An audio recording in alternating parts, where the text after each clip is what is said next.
Welcome to Ag Shorts. I'm Calen. With me is my father, Brandon. And today we're going to talk about the collapse of U.S. agriculture. Not to be centric, but if the United States agriculture were to collapse today, what do you think would be the ramifications for the rest of the world? Really? Yeah, How many percent of the world do we feed? I don't know. That's a good question. It's A I good bet share. I bet it's like close to 30 to 40%. Well, let's look at it this way.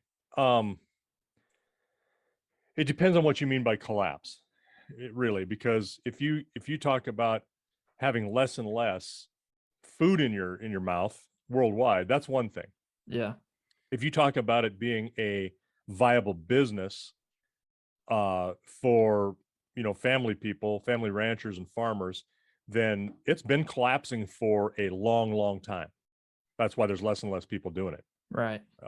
So that has been a problem. The only way we've been able to stay ahead of it as an industry is that we have gotten more efficient. We've had technologies, things like that, but we've also incurred more debt to do it.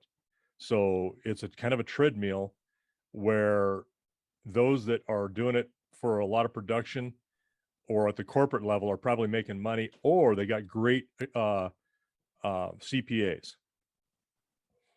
It Now, pays to have a tax attorney at that point to be able to do whatever they have to do it from a corporate level to not pay taxes and to minimize, because taxes are they're a cost. yeah. And so when you minimize that at a large corporate level, that's one thing. At the small guy, you can only get so efficient, you can only borrow so much, you can only upgrade so much, and have the markets continue to slide, and then have a good year, which gives you some hope to keep going, and then slide again. But it's been sliding for decades now.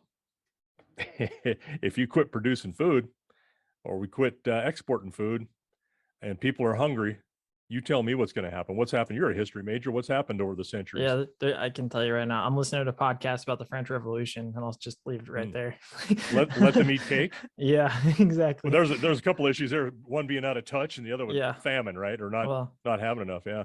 there's a lot of correlations with that today too. Oh, you think? Yeah. But yeah, no, that's what I was thinking too. Is I don't know. I did intend to look up that statistic that you asked, but I would guess just sheer efficiency and output, like you kind of said, I would have thought probably between somewhere around 30 to 40% of most food created in the world is coming straight out of the United States, whether it's Yeah. staying here or going out. I But think that's right. that's where I was 40. thinking too, is what would happen if that occurred. And just kind of, you alluded to it, you're going to look at conflict, you're going to look at a lot of different issues that are going to arise. Well, and um, the inefficiency that takes place of that is something else, because you got. I think we're responsible for about 40% of the world's food needs. The U.S. is.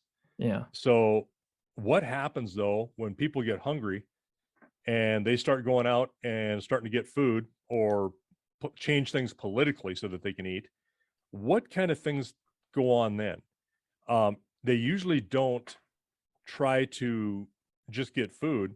Now you're trying to end a opposing force, Right. and what gets held? Ground. Right. And crops are a secondary. Crops are sometimes used as cover, right? Military guy. Well, I mean, it'd what be happens? concealment, but yeah, I mean, we've got less Well, than a or minute, concealment. but Sorry, yeah, you're we've got right. less than a minute, but yeah, to your point though, look at World War One. I mean, beautiful amounts of Hmm. farms and fields that were used for reaping and sowing, and suddenly they went under with no man's land and trenches. And they're still finding ordinances in some of those fields. Yeah, those UXOs, those unexploded ordinances. So yeah, Yeah, yeah. So it isn't good. The yeah, decline, on two fronts there. One follows the other. Nothing motivates somebody like hunger or yeah. anger. I And didn't when I you're didn't think hungry, of. and have you ever seen your mother when she's hangry? I have. Yeah. Oh. I've also seen me. Anyway, yeah, that I didn't think about the other collapse that you're talking about, but I think it's a great point. So that's us with 5 minutes. What would happen with the U.S. collapsed, or with its current collapse, as Dad pointed out too.